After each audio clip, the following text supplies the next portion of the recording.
नमस्कार, मैं हूं महक विश्नोई और आप देख रहे हैं आर्या न्यूज। रुक करते हैं एमपीसीजी की खबरों की ओर।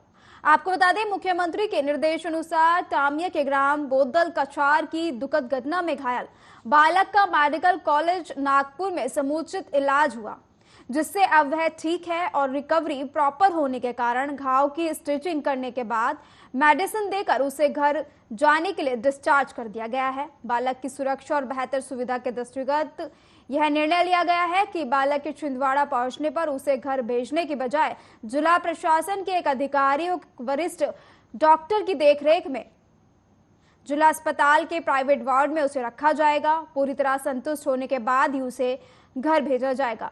मेडिकल कॉलेज नागपुर के चिकित्सकों की सलाह के अनुसार घाव पूरी तरह से ठीक होने के बाद बच्चे को प्लास्टिक सर्जरी के लिए पुनः मेडिकल कॉलेज नागपुर भेजा जाएगा। आज वो जो बोदल कछार तामिया में हृदय विदारक जो घटना हुई थी, उसमें जो बच्चा ईशु कौन घायल हुआ था, नागपुर मेडिकल कॉलेज से उसको स्टिच वगैरह करके उन्होंने डिस्चार्ज की कंडीशन में देख करके उसको डिस्चार्ज कर दिया था। परंतु हम लोगों ने उसको सुरक्षा की दृष्टि से और बेहतर गांव में पता नहीं उतना ठीक से देखभाल हो पाएगी नहीं पाएगी, उसको ध्यान में रखते हुए उनके पेरेंट्स और उनके साथ जो वहाँ के सरपंच आए उनकी सहमति से यहाँ जो सर्जिकल वार्ड है उसमें रखा हुआ है, ताकि और सतना शहर स्थित स्टार ऑटोमोबाइल से जुड़े हुए भाग में भीषण आग भड़क गई। भीषण आग के चलते स्थानीय लोग दहशत में हैं। आग लगने का कारण अभी तक अज्ञात है। बिजली के शॉर्ट सर्किट से आग लगने की उम्मीद जताई जा रही है। आशंका है कि भीषण आग को बुझाने में दमकल कर्मी जुटे हैं, जो जल्द ही इस पर राहत पालेंगे। और आपको बता दें कि पुलिस अधीक्षक छिंदवाड़ा मनीष खत्री के निर्देश पर सूचना प्राप्त हुई कि परसिया के खालसा पेट्रोल पंप के सामने रईस खान की दुकान के पीछे बने बड़े बरामदे में काफी संख्या में लोग जुआ खेलने के लिए इकट्ठा हुए हैं। मुखबिर की सूचना पर एसडीपीओ कार्यालय के स्टाफ की संयुक्त टीम एसडीपीओ परसिया जितेंद्र जाट के नेतृत्व में बनाकर बताए गए स्थान पर दबिश दी गई, जो रईस खां की दुकान के पीछे बने बरामदे में कुल 20 लोग जुआ खेलते हुए मिले, जिनके कब्जे से 2,52,000 नकदी, ताश के 52 पत्ते और कुल 20 मोबाइल कीमत तकरीबन 6.5 लाख रुपए के बरामद किए गए।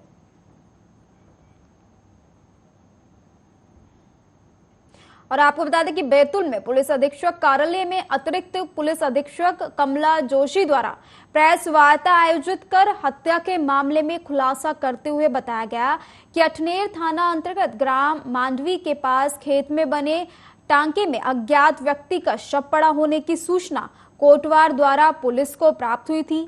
अठानेर थाना प्रभारी द्वारा सूचना से वरिष्ठ अधिकारियों को अवगत कराया गया। मौके पर पहुंचकर मांग कार्यक्रम कर जांच भी शुरू की गई। मौके पर एफएसएल टीम द्वारा भी जांच की गई, जहां मृतक को पानी के टांके में डुबोकर सिर पर पत्थर रखकर दबा दिया गया था। मृतक के गले में रस्सी के निशान होने से डॉक्टर द्वारा हत्या की पुष्टि की गई है। गांव में एक अज्ञात युवक का शव जो पानी का टंका रहता है उसमें पत्थर से दबा हुआ मिला, जिसकी बाद में शिनाख्त लवनीश नामक युवक के रूप में हुई, जो मूल रूप से रेणुकापा भैंसदेई का रहने वाला था। वर्तमान में वो अपने नाना के साथ। और आपको बता दें, एमपी के सागर जिले में अवैध जुआ और सट्टा के विरुद्ध चलाए जा रहे अभियान के दौरान एसपी अभिषेक तिवारी द्वारा गठित टीम में थाना प्रभारी गड़ाकोटा रजनीकांत दुबे, थाना सनोदा की संयुक्त टीम ने चौकी शाहपुर के ग्राम वासुखेड़ा में खेत में चल रहे जुआ फंड पर संयुक्त रूप से घेराबंदी कर दबिश दी, जिसमें 12 जुआरियान, 10 मोटरसाइकिल, एक 4 व्हीलर बलिनो कार और नगद 49,330 रुपए फंड और जुआरियों से जब्त किए गए। जानकारी के मुताबिक शाहपुर चौकी में पदस्थ एक आरक्षक के संरक्षण में शाहपुर क्षेत्र में लंबे समय से अवैध जुए का ये धंधा फल फूल रहा था। फिलहाल पुलिस इस सवाल से बचती नजर आ रही है। में वरिष्ठ अधिकारियों से पुलिस अधीक्षक महोदय से लगातार निर्देश मिल रहा है कि जो भी जुए की सूचना मिलती है, सट्टे की सूचना मिलती है, उस पर सख्त कार्रवाई की जाए और इस संबंध में जीरो टॉलरेंस के निर्देश दिए हैं। इसलिए मुद्दों को सक्रिय किया गया है और अभी कल सूचना मिली थी तो थाना प्रभारी गढ़ाकोटा के नेतृत्व में एक टीम गठित करके और चौकी शाहपुर क्षेत्र में दबिश डलवाई गई और उसमें लगभग 49,000 रुपये 12 और आपको बता दें, एमपी के सतना स्थित रामकृष्ण कॉलेज में व्याप्त समस्याओं को लेकर एबीवीपी के कार्यकर्ताओं द्वारा छात्र छात्राओं के साथ जोरदार प्रदर्शन किया गया। इस मौके पर एबीवीपी के कार्यकर्ताओं द्वारा कहा गया कि कॉलेज की एक ही बिल्डिंग में तीन महाविद्यालय शासन की किस गाइडलाइन के तहत संचालित किए जा रहे हैं। छात्रों को बिना बताए शुल्क वृद्धि कर वसूली की जा रही है। विद्यालय में ठीक तरह से पेयजल, बाथरूम तक की व्यवस्थाएं नहीं है। दिव्यांग छात्र छात्राओं के लिए कॉलेज प्रशासन द्वारा रैंप तक नहीं बनाए गए। उचित पेयजल उपलब्ध न होने की वजह से विद्यार्थियों को बाहर से पानी खरीदकर पीना पड़ रहा है। इसके अलावा अन्य तमाम तरह की समस्याएं मौजूद हैं। एबीवीपी कार्यकर्ताओं द्वारा चेतावनी देते हुए कहा गया कि यदि समय रहते समस्याओं पर निदान नहीं किया गया तो कार्यकर्ता छात्रों के साथ मिलकर उग्र आंदोलन करने को बाध्य होंगे।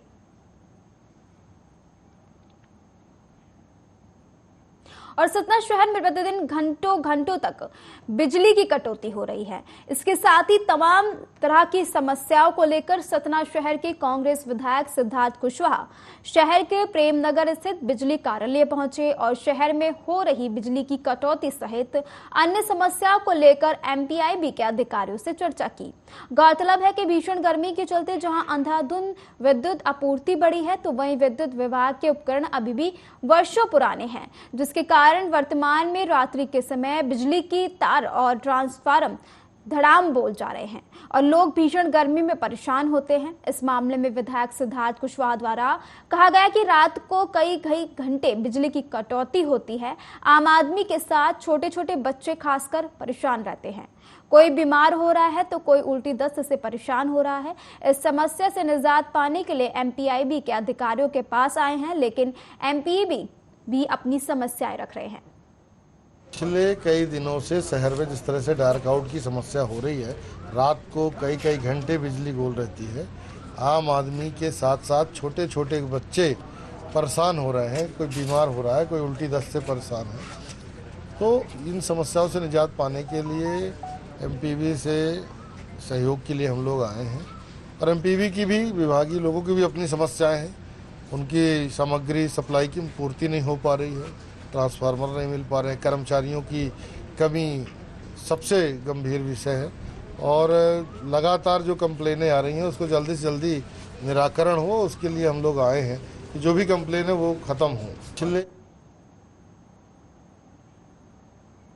और भीषण गर्मी के चलते इन दिनों बालाघाट में दिन का तापमान 45 डिग्री से ऊपर जा चुका है, जिससे क्या पशु पक्षी क्या इंसान सभी हलाकन हैं और इसका सर्वाधिक असर बच्चों पर दिखाई दे रहा है, जिसको लेकर शिशु रोग विशेषज्ञ द्वारा एडवाइजरी जारी करते हुए बताया गया कि बढ़ते तापमान से छोटे बच्चे अधिक प्रभावित हो रहे हैं। उनको तेज बुखार आना, डिहाइड्रेशन, डायरिया और पीलिया जैसी बीमारियां हो रही हैं। इसलिए बच्चों को सुबह 10 बजे से शाम 6 बजे तक घर से बाहर न जाने दें।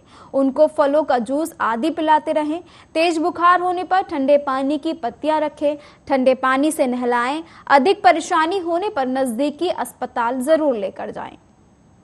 देखिए, ये प्रचंड गर्मी का समय है। मतलब एक्चुअली गर्मी तो हर साल गर्मी में गर्मी पड़ती है, पर ये गर्मी इतनी ज़्यादा है कि मतलब कुछ जगह 50, 52, 54 डिग्री सेंटीग्रेड तक टेम्परेचर चला गया है। और इस भीषण गर्मी में सबसे ज़्यादा इसका प्रभाव देखने को मिलता है तो बच्चों पे देखने को मिलता है। बच्चों में अभी हमारे पास जो केसेस आ रहे हैं उसमें सबसे ज़्यादा इंपॉर्टेंट तो वो है कि उनको फीवर बहुत तेज़ आ रहा है, उसका डिहाइड्रेशन हो रहा है, डायरिया हो रहा है, उल्टी दस्त की बीमारी हो रही है। इसके अलावा कुछ बच्चों में पीलिया का प्रकोप भी देखने को पड़ रहा है। तो मेरी इस आपके वीडियो के माध्यम से समस्त पेरेंट जो है, माँ बाप बच्चे के, उनसे यही अनुरोध है, अपने बच्चे को सबसे पहले पूरी सावधानी पूर्वक रखें। ज़्यादा उसको लपेटे नहीं, घर के अंदर ही रखें। 10 बजे से शाम के 4-5 बजे तक उसे कहीं जाने दें। दिन भर प्रचुर मात्रा में उसे पानी पिलाते रहें, जूस पिलाएं, मैंगो शेक आ रहा है वो पिलाएं, लस्सी पिलाएं।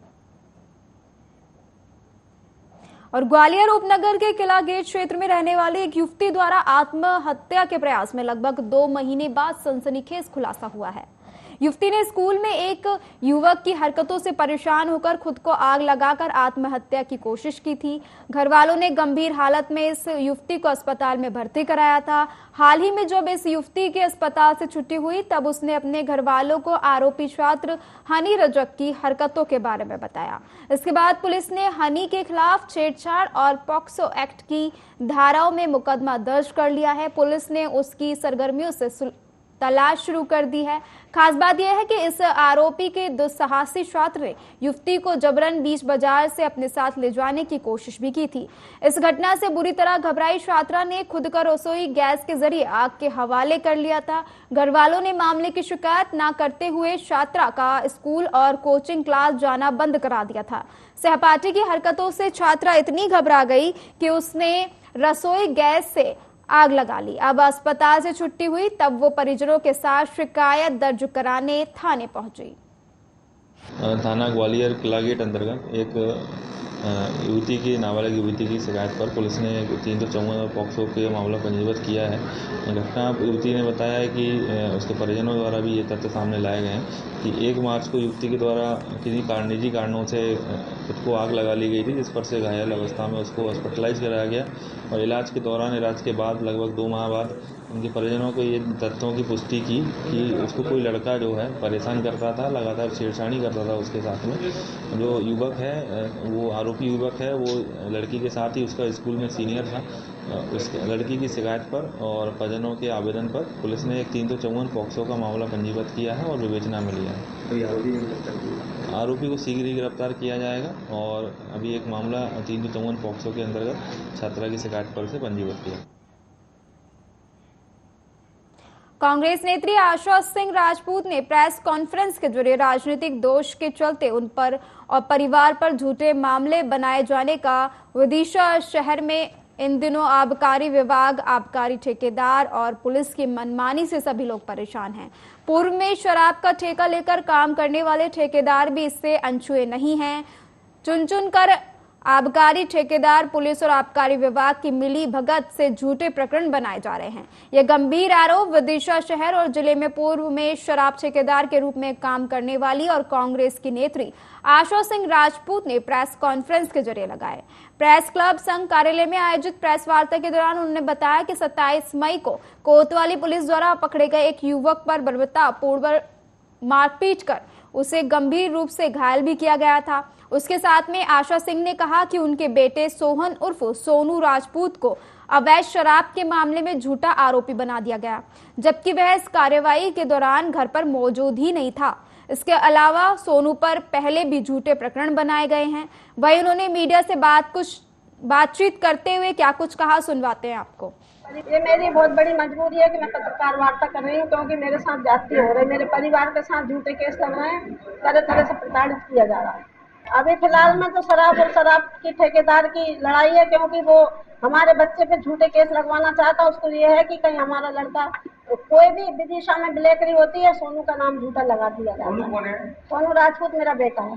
अभी 27 तारीख को 34-2 बनाई, बच्चा पकड़ाया तो उसको भी मारा, लेकिन हमारा सोनू घर में सोया था। मेरे पास उसकी पूरी रिकॉर्डिंग है और वो घर से बाहर नहीं निकला, लेकिन उस पुलिस ने जो कहानी गढ़ के बताई है वो भागते हुए बताया कि ये मेरी बहुत बड़ी मजबूरी है। और भाजपा के भोपाल स्थित बंसल कार्यालय में मुख्यमंत्री और प्रदेश बीजेपी अध्यक्ष की प्रेस कॉन्फ्रेंस आयोजित की गई। भाजपा की चुनावी रणनीति बहुत बेहतर रही। वहीं मुख्यमंत्री डॉक्टर मोहन यादव ने कहा कि 2014 में हमने कहा था बहुमत में आएंगे, 2019 में 300 पार का कहा था, वह भी हुआ और अब 400 पार भी करेंगे। पूरे चुनाव में कांग्रेस का मनोबल पूरी तरह से गिरा हुआ दिख रहा है। तो सीधे गुजरात से आकर के बनारस की धरती पर गंगा के किनारे चुनाव का झंडा गाड़ते हैं और पूरा चुनाव भी लड़ाते हैं और अपना चुनाव भी लड़ते हैं। हमने सबने देखा उस समय जब एक तरह से आंधी चली थी केजरीवाल की, और केजरीवाल जी का पूरे देश में जलवा था। ऐसे में केजरीवाल स्वयं उनके खिलाफ लड़ने आए थे। उस समय भी केजरीवाल को उन्होंने पटकनी दी थी। 2019 में मिलजुल करके उनके खिलाफ आए, तब भी हम सबके सामने है। और अब का चुनाव तो बहुत खुली किताब की तरह हो गया। जिस चुनाव में इतने लंबे अभियान का माननीय यशस्वी प्रधानमंत्री ने नेतृत्व किया, और ये भी हम सब देख ही रहे हैं कि जो एक बार कहा 2014 में पूर्ण बहुमत मिला, 2019 में 300 पार तो 300 पार हुए, और अब की बार 400 पार तो 400 पार के लक्षण दिखाई दे रहे। लेकिन कांग्रेस का मनोबल कितना गिरा हुआ है, आप इसका अंदाज लगा लो कि 3 बार के सांसद थे, उनके पैतृक सीट थी अमेठी, लेकिन एक बार पटकनी खाई तो ऐसे भागे कि केरल के आगे समुद्र आ गया। लोग कहते नहीं तो अरब में जाके लड़ते चुनाव, जगह ही नहीं बच रही थी इनको, भारत खत्म हो जाता वहां। और उस चुनाव की धमक ऐसी हुई कि दोबारा जब वापस चुनाव का मौका आया तो आप अपने कांग्रेस के लोगों का मनोबल कैसे बनाए रख सकते हो जब चुनाव में हार जीत होती है, कोई बड़ी बात नहीं। इंदिरा गांधी भी हारी थी, लेकिन अपनी सीट पे भी लड़ने की हिम्मत नहीं। और उससे बढ़कर और एक तमाशा देखो कि जो जीत रहे हैं वो। और शाहपुर में शादी में डीजे पर गाना बजाने को लेकर विवाद हो गया। डीजे वाहन रिवर्स होकर पलट गया और मौके पर इस दौरान एक युवती की मौत हो गई, तो वहीं दूसरी ओर महिला ने अस्पताल में दम तोड़ दिया। दरअसल बैतूल के शाहपुर जामुडाना में एक शादी समारोह में डीजे पर गाना बजाने को लेकर विवाद हो गया। इस बीच डीजे वाहन ढलान में रिवर्स होकर पलट गया, जिसकी चपेट में आने से कुछ लोग वाहन में दब गए, जिसमें एक युवती की मौके पर ही मौत हो गई। एक अन्य घायल महिला ने उपचार के दौरान जिला अस्पताल में दम तोड़ दिया। घटना से आक्रोशित ग्रामीणों ने डीजे वाहन में आग लगा दी। सूचना पर थाना शाहपुर प्रभारी मौके पर पहुंचे और स्थिति पर काबू पाया। बताया जा रहा है कि पुलिस ने मामले में प्रकरण दर्ज कर जांच शुरू कर दी है। कल रात को बीजारी थाना क्षेत्र के अंतर्गत मूल ढाना से एक बारात जामुन ढाना आई थी, जिसमें डीजे पे डांस चल रहा गाने पर होने के बाद कुछ विवाद हुआ, जिसमें ड्राइवर ने लापरवाही पूर्वक अपनी गाड़ी को रिवर्स दिया, जिसमें 3 लोग घायल हुए थे। 3 महिलाएं घायल हुई थी, रामरती, रेशमा और शांता, जिनके उपचार के दौरान रेशमा और रामरती की मृत्यु हुई। और इसी के साथ आपको बता दें कि खुरई के महाकाली मंदिर टीन शेड पर एक बुजुर्ग व्यक्ति का शव मिलने से सनसनी फैल गई। शव मिलने की जानकारी मिलते ही शहरी पुलिस मौके पर पहुंची और जांच पड़ताल शुरू कर दी है। शहर के पठार स्थित महाकाली मंदिर टीन शेड में बैठे लोगों ने देखा कि एक बुजुर्ग सो रहा है। जब कोई हाल चाल नहीं हुआ तो पास जाकर देखा तो वह मृत अवस्था में पड़ा हुआ नजर आया।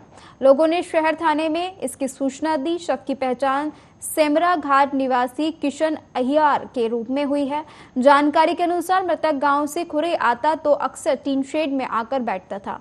घटना की सूचना परिजनों को दे दी गई है। पुलिस भी मौके पर पहुंच गई और जांच शुरू की। आपको बता दें कि इन दिनों झुलसाने वाली गर्मी पड़ रही है। दिन हो या रात, गर्मी और उमस ने लोगों का बुरा हाल कर दिया है। ऐसी आशंका जताई जा रही है कि भीषण गर्मी के कारण धूप में बुजुर्ग अपने गांव से शहर आया और गर्मी के कारण उसकी मौत हो गई।